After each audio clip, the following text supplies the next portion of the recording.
Hello, everybody. Hello, everybody.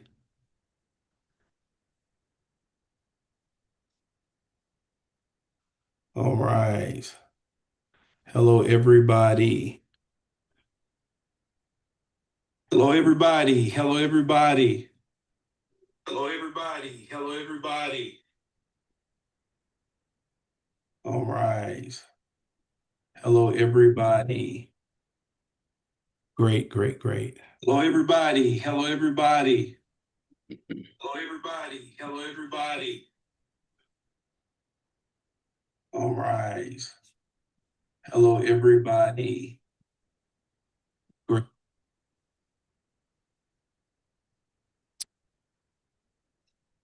We'll give everybody a chance to jump on and give everybody a chance to jump on.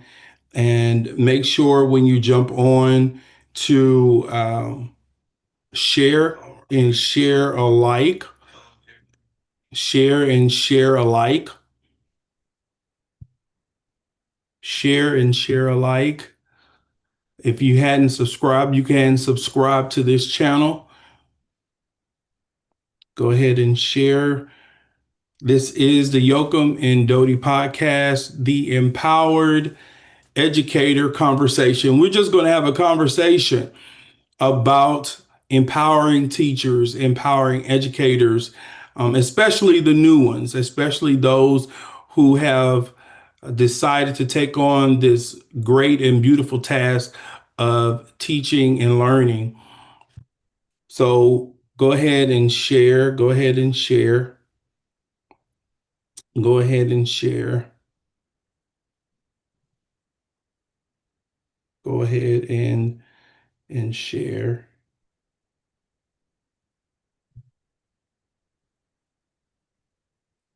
This is great. So tonight, I'm just going to go ahead and set it up. So for whoever is in, they will know what we're doing on tonight. This is podcast two. We're excited to be with you guys on tonight. We're talking about building sustainable systems on tonight, but if you did not see the last one, you need to go back. Go back and watch it. Get the recap. We talked about the culture. We talked about the culture of the classroom, even the culture of the school. We talked about new teachers. Okay, we are here to help. We are here to guide, and we are here to help. Okay, to assist you guys in your journey of education, teaching, and learning. So, building sustainable systems. I want everybody to get ready to wrap your mind around that in this conversation that we're going to have with Mr. Pharaoh Yeokum. And I'm Sean Doughty. And we just want, can I tell y'all something? We've been having conversations for a little while. I'm just going to set this up, Pharaoh, right quick. We've been having conversations for a few years, and I think it's really good that we get a chance to share this with the world because I think we have really good conversation. Don't you think, Farrell? Yes, sir. I believe we do. And I want to remind everybody that one of the things we talked about that's very important is to remember that a wise man learns from his experience, but a wiser man learns from other people's experience. And we want to share some of the wisdom that we've been given just because we've had that experience to help people who haven't so that they can overcome those obstacles and be proactive and be prepared and ready for what might happen to them in the classroom so that they're not caught unawares as to what to do when a student misbehaves, because it's going to happen, of course. Yes, it is. It is. It's inevitable. It's just a part of the teaching and learning process. Think about it. I mean, even we adults, we have times and moments where there needs to be support, and that's what we want to do. That's what we want to be prepared for with our scholars and our learners here. So, if you did not share, go ahead and share now. Go ahead and share. And if you did not see the last episode, I want you to check it out. Check it out. And we talked about culture and we talked about new teachers, which that's who we are focusing on. So we have just a couple of things that we want to share on tonight in this conversation. First, I want to start off with the discipline dilemma. The discipline dilemma. That's something that I ran into when I first got into behavior, Farrell, and I was just kind of, I think I was stuck in the way I was dealt with and the way I was treated when I was coming up in middle school. I'm going to say because I remember um, a lot of ways that teachers used, a lot of ways that administrators used to support us in our behavior, and some of that supporting, it didn't feel good all the time. I didn't know at the time that it's important to use the right strategy. But I mean, who was I? I was a kid, and discipline is a word that seems like we're getting away from for some reason. I don't think discipline is a bad word. I mean, what? It is not, Sean. I still need discipline in my life. A person cannot be successful if they're not disciplined. A banker, a teller at the bank, has not become the bank president if they don't get disciplined in how to handle themselves, how to handle customers, how to handle money, how to handle the books. It takes discipline. Discipline, in many ways, is just habits that we help people to form. Yeah. Uh, Discipline comes from that Latin word discere, which means to teach, and discipulus, which means disciple. And so what we need to remember, teachers need to remember, is that students in their classrooms are basically their disciples. They're their pupils. It's another word for disciple is pupil. And so they need to learn to become disciplined. They're immature, and we're trying to teach them how to grow up, how to become the kind of person that we all hope and expect that they will become. And that takes discipline. And so with that, and I think we're both in the same boat with that, knowing that discipline is not a negative word. It's a supportive word, really. Uh, it's an authoritative word, a supporting word, But there are times when the discipline, I think, gets taken out of context and becomes punitive and um, I don't know. Like I think there are times when there is a need for, how would I say, separation from what a person wants, like, Yeah. or what they don't want, and so I don't know. Like we've we've kind of like clouded it a little bit, and we have extremes. So help me with this extreme, Farrell. Like we see that discipline has the positives with it, but then there are these other extremes where it's being misused and it's turning punitive or has been used in a punitive way. Yes, and a lot of it depends on our belief system, Sean. It's what do you believe about discipline? Is it just to be corrective or is it to be punishing? Mm. And the idea is to help children to develop good habits so that they have self-control.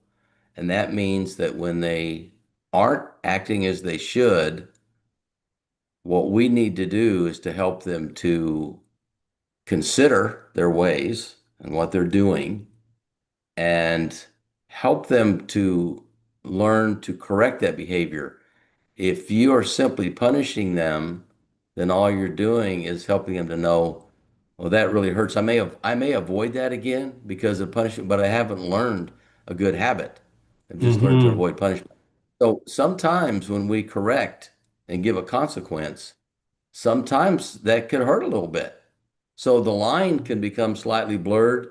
In other words, if you're telling a student because they didn't behave, you've taken away a privilege, like possibly a good one, of course, is always recess.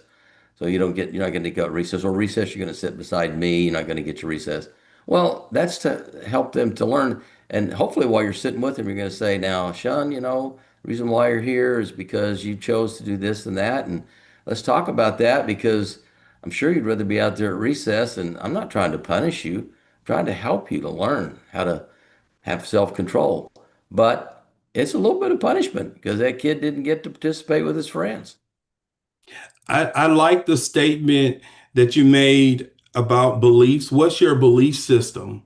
What do you believe about discipline? Or what do you believe about supporting a student in their fast coming, fast approaching future? Because we kind of know as adults what's coming around the corner.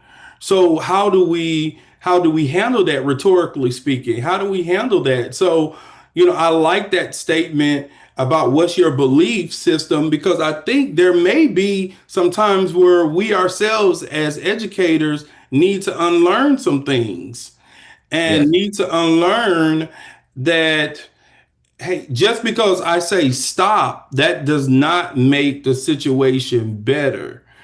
We have not given the student the replacement behavior or the strategies to be able to self-correct. And then that's the second word you said, correct. Are we just punishing the punish? Are we putting in consequences in hopes to reinforce positive behavior? So I really appreciate those two phrases, those two statements, because I think it kind of gives context to the word discipline. I want to throw in this word here, reactive. What comes to mind when we put discipline and reactive in the same sentence? Well, I would think where you're going with that is as a teacher in a classroom, if a student has done something that stops me from teaching or other students from learning, it's going to cause a reaction. It should, as a teacher. I don't like that when a student does something that stops me from teaching and students from learning. And so it's how do I react? We are hired to be calm, cool, confident professionals that Yes, know sir. what to do. You don't want to be on an operating table with a heart surgeon and it gets in the middle of saying, oh, I'm not sure what to do here. Whoa, so it's not Yeah. quite as critical as open heart surgery, but things happen in the classroom quickly.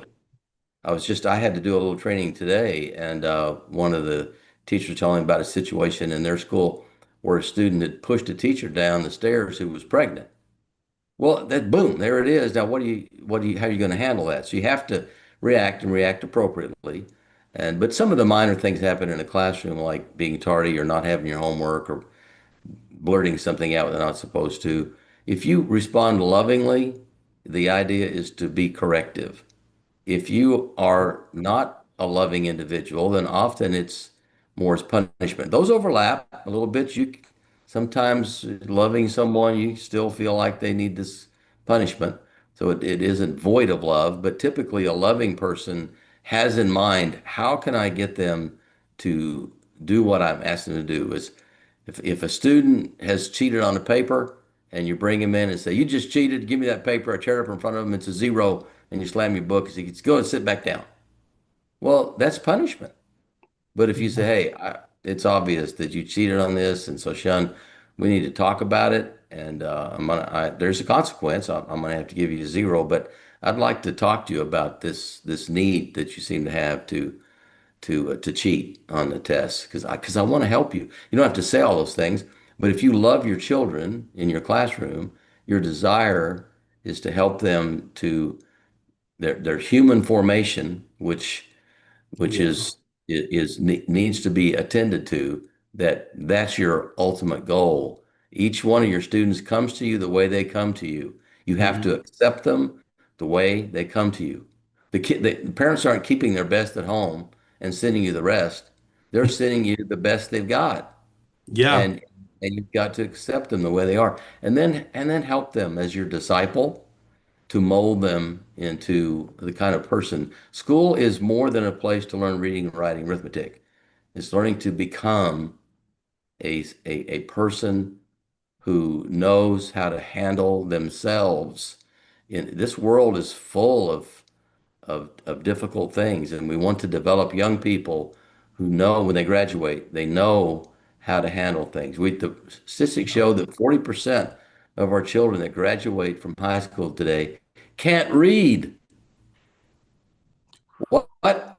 Yet 40% in America, they can't read. Well, they just graduated from high school, but they can't read. Well, part of the reason why they get to that place is because the classrooms are so in such chaos that no teaching's going on. 50% of the schools in America are a joke because the teachers are just there to get through the day and it's survival mode rather than mastery and impact and helping children to actually gain knowledge and understanding about how to live their lives. Yeah, yeah, yeah. This sounds like the word um, prevention and proactiveness.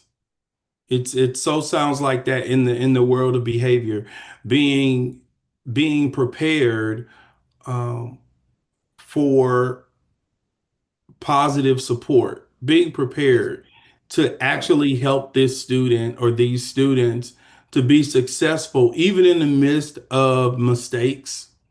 Yes. Like you said, if you love your children, these are your children now. Their parents have dropped them off, signed the dotted line, and now they're yours. And you have a responsibility. We have a responsibility to set these students up for success. And sometimes it may look like some consequences.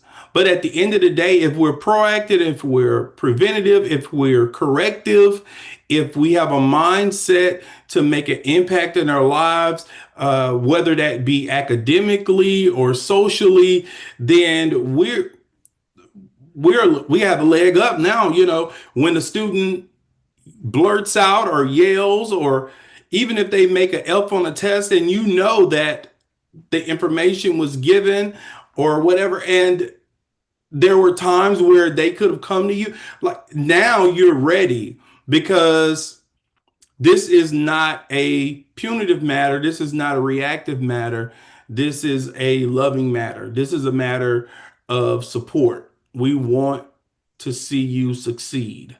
We want to see you succeed.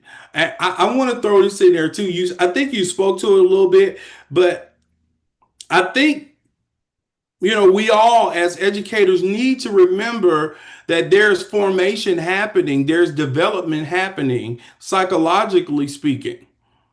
So when you're talking about the frontal lobe and all that, everybody's heard of that. This is just a conversation. We're not trying to be scientific. What we're saying is that this is a child. Yes.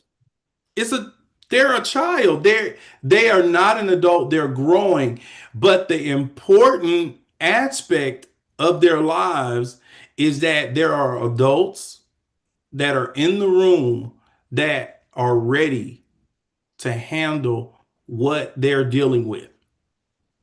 We They're want to trained. be ready. We don't want to just come haphazardly.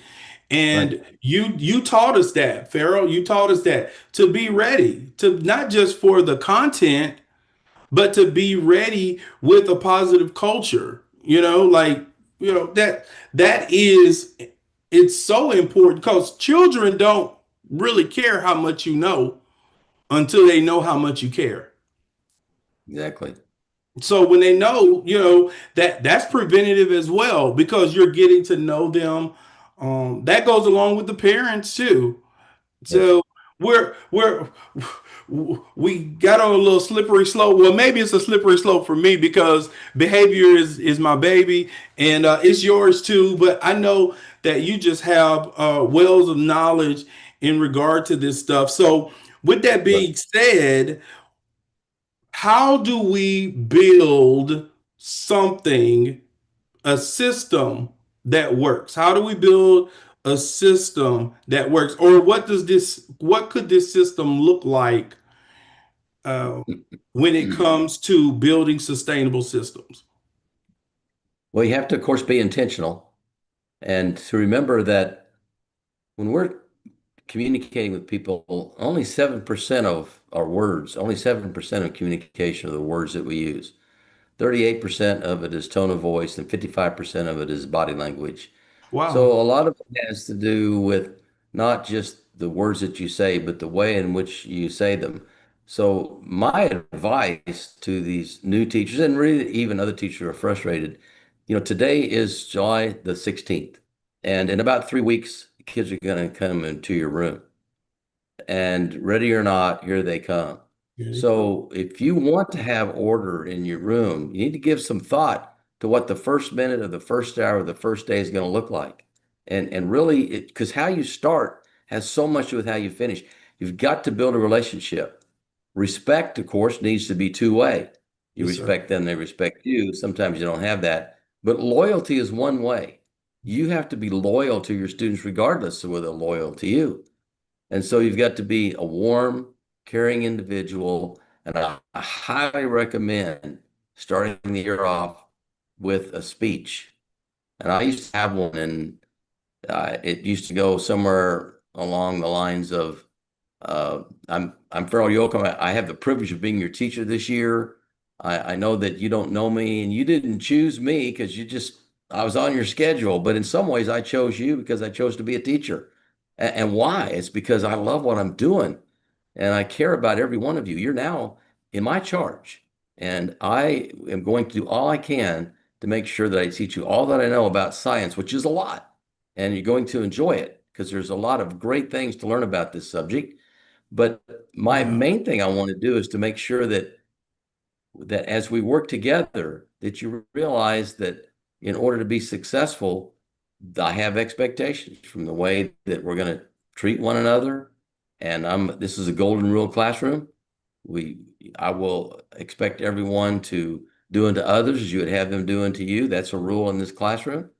And we're going to learn about procedures and so on. But the main thing I want you all to know as my students is just how deeply I care about how you will end up this year. This is the first Yeah. day. We have a bunch of days ahead of us, and we're going to progress, and every day is important. And just take some time with these students is my idea, Sean, Yeah. to kind of go through what it's going to be like. Maybe give them their syllabus, talk about some wonderful things, get them excited about you. They are concerned about you you're concerned about them as their students. What kind of students did I get? They're a lot more concerned about what kind of teacher did I get. And if Wow. you could start off your relationship on great footing, you've already got some students who are saying, I think this is somebody that I can respect. I think this is someone that I'm going to enjoy coming to this classroom. Too many teachers want to just start off with, okay, here's my 5 rules, let's do it. So let's get started. Open up your books to page 3. No, take a day, 2 days, 3 days, whatever it is, icebreakers, Yep. Yep. developing Yep. that for that relationship. That's what you were good at. I remember one thing I appreciated about you when we worked together was that if I had a difficult student, and some of them were pretty young even because it was a K-12 school, but you had a knack of being able to kind of take them aside and help them to think through their actions. Okay, what did you do? Why are we talking about this? And to help them to to to take what they had done that got them in a situation they had to bear a consequence to help them to look inwardly and maybe start making some decisions of that's maybe not the best choices to make Yeah. and to make new choices. And that's such an important because the old saying is eagles don't flock, you find them one at a time. Every single student Yeah. at times deserves a little bit of personal interest. That's why I really recommend also for new teachers, you think about what we call threshold. And that is that you greet your students at the door every day, that they Yes. don't come into your room and just come and take a seat. You're there and you look them in the eye, give them a fist bump, a handshake, a hug, whatever it is that you're comfortable with and you're allowed to do at your school. Make some touch them Yeah. and how are you today? And give them a couple of seconds. They don't get that at home sometimes. The statistics are that the average child gets seven seconds a day on average of direct attention from their parents, of one-on-one direct attention Wow. on Wow. average. And you just gave them 2 seconds. So it's very important how you start your day, how you start your year. That's a mouthful. That is a mouthful. I I I do remember those times when you gave me the opportunity to speak to those students, and that's, to be honest with you, that was the end result. I wanted them to see that they have what it takes to overcome this.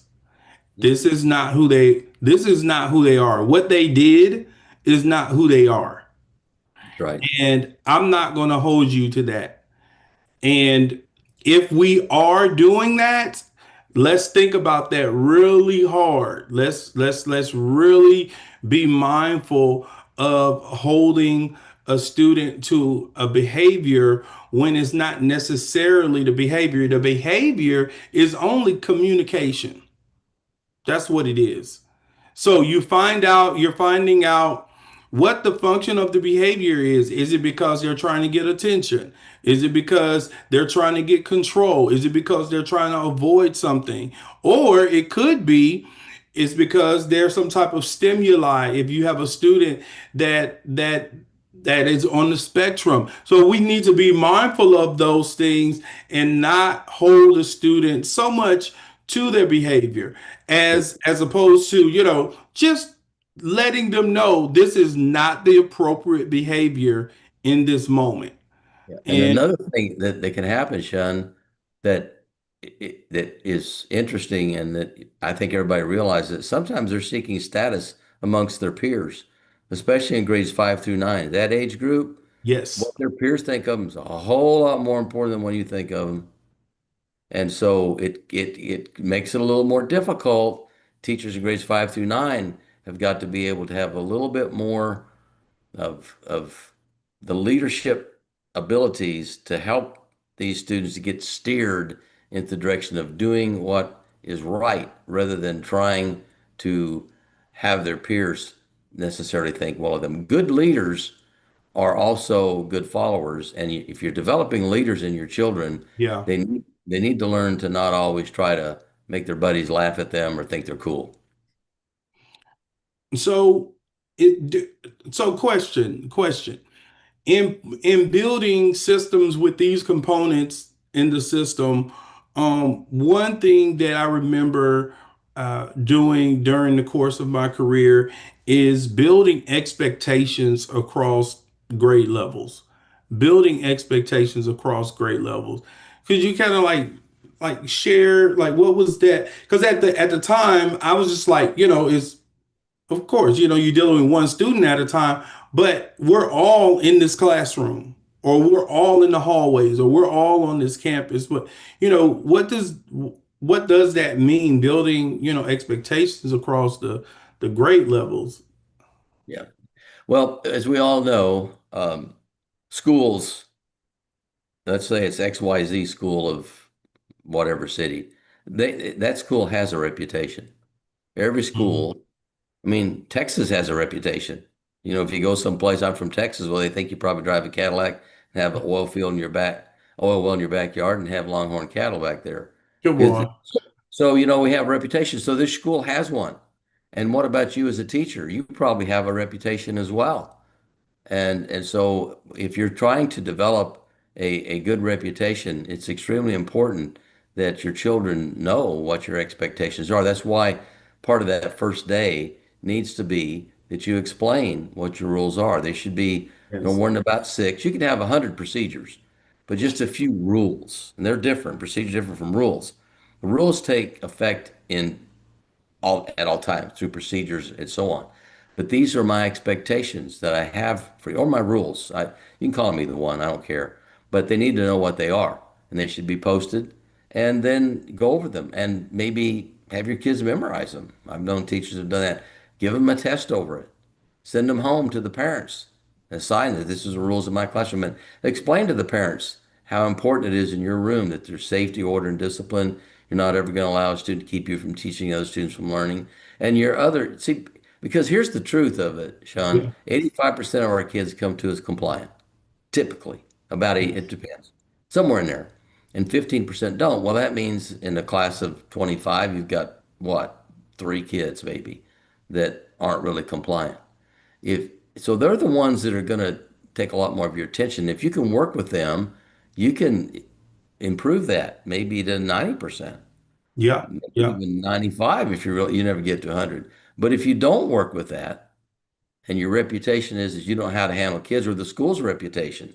You're talking about across grade levels. I'm going to get to that. But if your reputation is not good, it won't take long before you have only 80% are compliant and then 75%. I was so bad, I think I had about 50% of my kids compliant before I learned some of the things that I learned later. But across grade levels, so you've got your students in your class, and then they're going to move on. In education, we end a year and they move on, and unless you're in one of those what do they call it, where you move between grades, but you're going to stay in the grade you're teaching, and they're going to move on. Yeah. And so if we have a system set up in your school, which is what I recommend, and I have one, as you remember, called the book, but something that is campus wide so that the students know that it doesn't mean that next year is a whole different set of expectations or that the teacher next door has different expectations. The expectations are usually pretty similar. So I do recommend that you work together at a grade level so that your expectations are the same as the other fifth grade teacher or teachers, if there's more than a couple, so that they aren't making those comparisons as they get on the playground about what my teacher expects you to expect. They can be slightly different, but most of the time expectations are going to be similar anyway. So if you make it then if you have a system in your campus so that it's the same system Yeah. of Yeah. of uh, of expectations overall, not necessarily exactly the same expectations, but some consistency in the way that those are handled by the teachers and even in administration, Yeah. uh, then it builds. So a fifth grade teacher, a student goes to sixth grade, there's consistency in what's expected out of them in the next year as well, and it helps them to develop the moral fabric that we want our children to obtain. And I think, that reminds me of um, vertical, the vertical, moving vertically in academics, like teachers supporting one another as we move from grade to grade. Right. And behavior and discipline is not that much different than academics. That's why MTSS, for those that work with MTSS, know that you're going to have an academic side and you're going to have a behavior side. So why would we make it different? There should be some continuity there where when we have these expectations in fifth grade, when they move to sixth grade, that's reinforcing now. Seventh grade, reinforcing eighth grade, because now the students are building upon what they learned the year before, and it's not worlds apart. Yeah. It's the same mind. It's almost like, or okay, I'm gonna just say it's almost like, because I don't know if I should just make a blanket statement like this, but thank you and please. Thank you and please works. And when do we start? As soon as a child can talk. As soon as they say mama, dada, we start teaching them how to say thank you and please. Because the older they get, thank you and please comes in handy. And before you know it, it's second nature now. Yeah. So if you have those expectations across the board and doing that vertically, every teacher just building on one another, and before you know it, it's second nature to the students to be even restorative to themselves. They won't even need a teacher. They can look in the mirror and say, "Hold on, that's not me. That's not who I am." Yeah. So yeah, that really brought that to mind for me. Yeah. Because Yeah. having correct behavior in anything, discipline, getting back to the root word discipline in anything, is because of habits that have been formed. Mm. And so they come to us, your children come to you based on habits. The way they act out is based on habits that they form. Some of them may be that they're trying something new and that helps them to build a bad habit, but or even a good habit. But generally speaking, most of the things are because it's been habitual. And now Mm, to change the habit can become time consuming. And it's little by little that you can help them to realize that that choice that they're making of not, we try to avoid the word, it seems like obey. mm, Children should obey their parents. Children should obey their teacher. I remember one time I was talking to a parent about, we need your child needs to learn to obey his teacher. Obey? Well, they're not dogs. That's not obedience training. It's dog. I said, no, we all have to obey. You have to obey the speed limit. You have to obey IRS laws. You have to obey the state and make sure that you register your vehicle and all yeah, these things. We all have obedience. And your child needs to obey the teacher because it's good for them and it's the right thing to do. it is. And if a teacher isn't helping their student to obey, then the other students are suffering because they're watching you and this other student is allowed to not behave the way that they should. And so it can make a mockery out of your system if you are permitting a student to not be obedient to your rules and expectations, and it begins to affect you. Because when you're dealing with one student, the other 25 are watching you, Yep. Yes, and they're sir. determining who you are and whether or not you're worthy of the respect that you believe that you don't. You have some respect just because you're a teacher, but even kings and queens are more loved when they are loving and Mm. are more obeyed willingly when they are benevolent kings and queens who demonstrate that I care about my subjects. So I think this is a great segue. I think this is a great segue into our last point, leadership in action. Leadership in action. Yeah. Taking these strategies and putting them in a professional development format, uh, like per se, it's time for in service. In service is around the corner for everybody, and it's up to admin and special services, special populations, and anybody else like related services, anybody that are supporting the classroom to have a presentation that's set up for teacher training because we need it. Like and when I say we, I'm I'm an admin in this time of my life, but just speaking as an educator, how important it was to get training because I didn't know what I didn't know. Like Yeah. I met so many I've met so many teachers, even myself, that want to do a good job. You want to see your students succeed and you want to be able to be a benefit to the school community, but you don't know what you don't know. And teacher training, in service, professional development, all those things, all those apparatuses are like golden to me. Golden. I love going to training. I love sitting and being a part of workshops and gathering information and knowledge. I really appreciate when districts do that, schools do that, admins do that, like really put in place a space for educators to be built up. Like I love it. I love it. And part of the problem, part of the difficulty, I guess, with training is that research tells us that we forget 70% of what we learned within 24 hours of having learned it.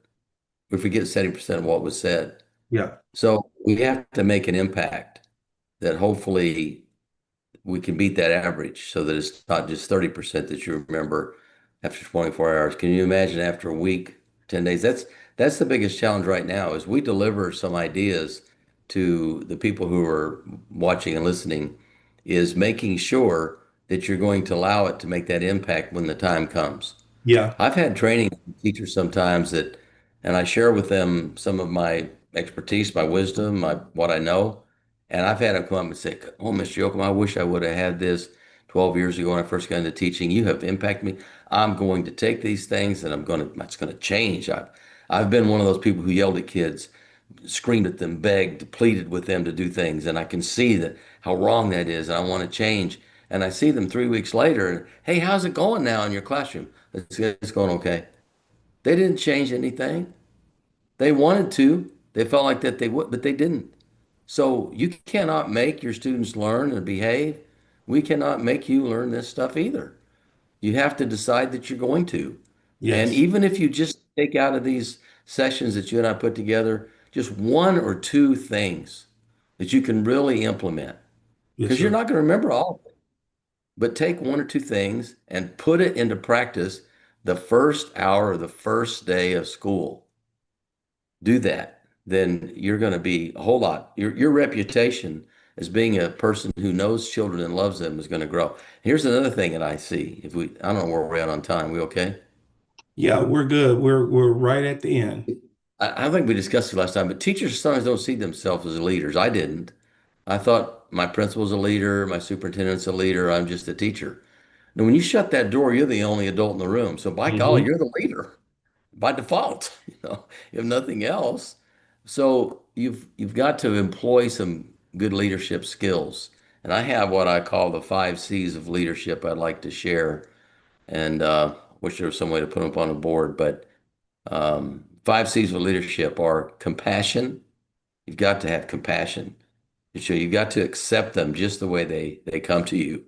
That's You good. know, they they just the way they are. Consistency, that they can know day after day after day that things are going to be the same.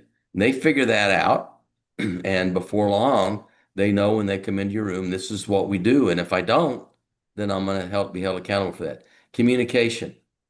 And communication, you need to remember, communication is more about listening.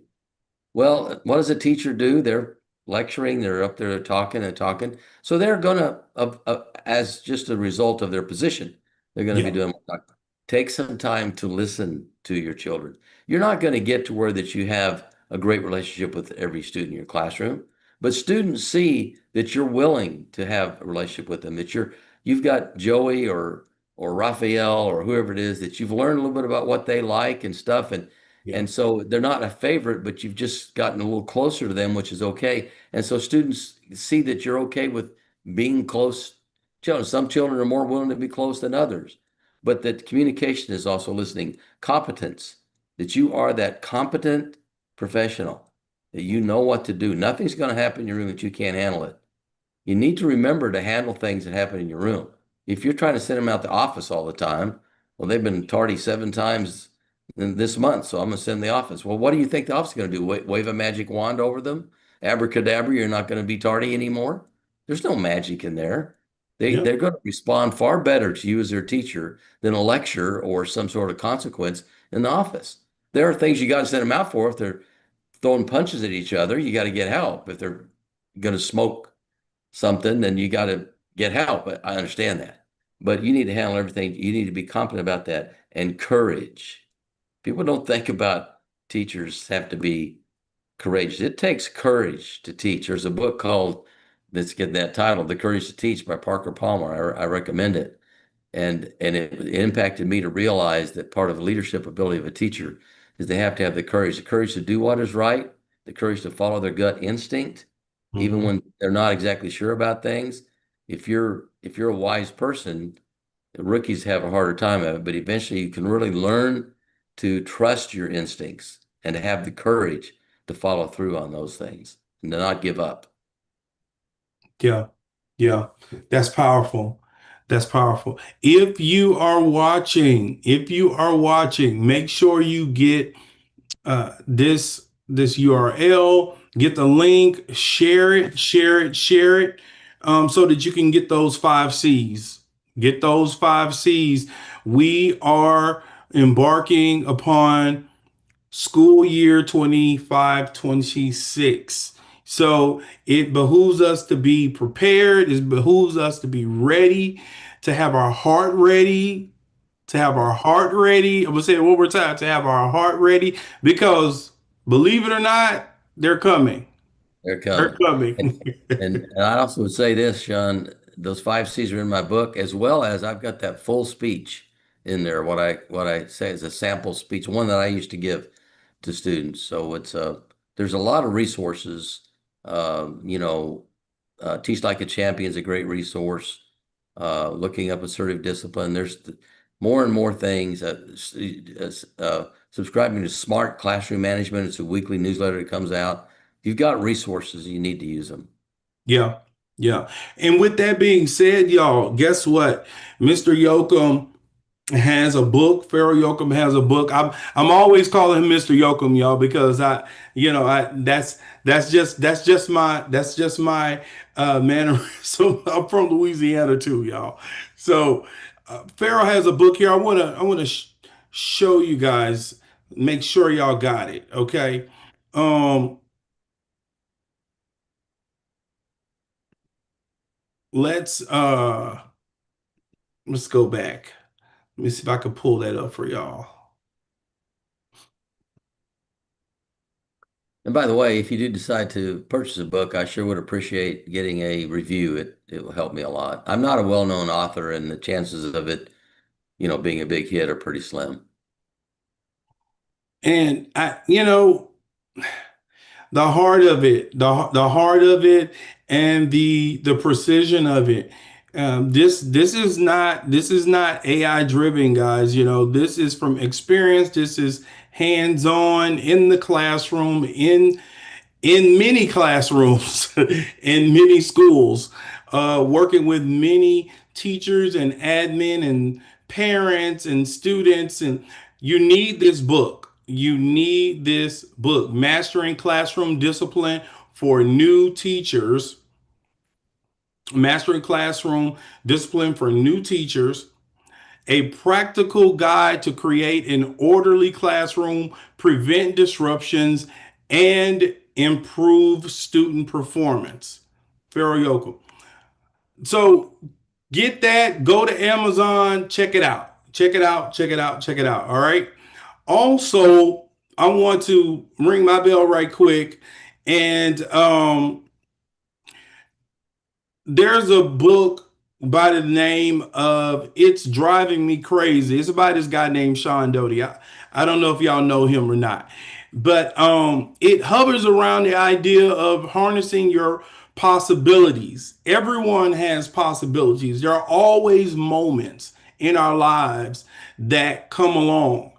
And if we don't watch it, they could slip right through our fingers. So this is not necessarily an educational tool, but it could support educational strategies, okay? It could support behavior and discipline strategies because it makes you, I'm using the word make, so that it could, I know I'm using a lesser word here, but I want to strike a chord. It makes you look at you. It makes you look in the mirror and say, what is going on? Why? When? Where?